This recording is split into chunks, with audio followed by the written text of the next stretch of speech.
We might have an answer to that sooner rather than later, because the former president just announced that he would be giving his response to the Select Committee tomorrow morning, Friday, here in Washington, D.C.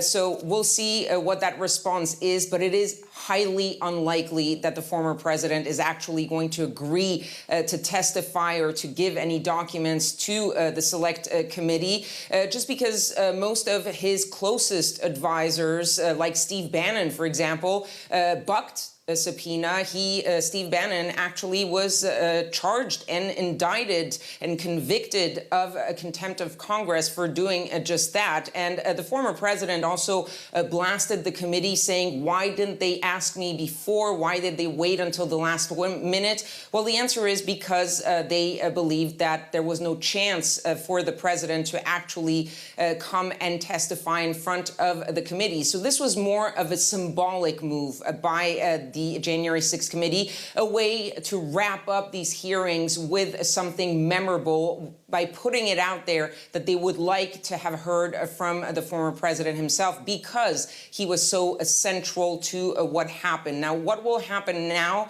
is that we will wait for a full report by this January 6th committee, a report that is likely going to come sometime after the midterms, probably most likely in December. That will be pretty much the end of the congressional session, and they'll put out that report with all of their findings. But they have said that they might have some criminal referrals for the Department of Justice. So that's also something to look out for. Maybe criminal referrals for people close to Donald Trump, maybe even the former president himself. But we'll have to wait probably until the end of the year to find out more about that.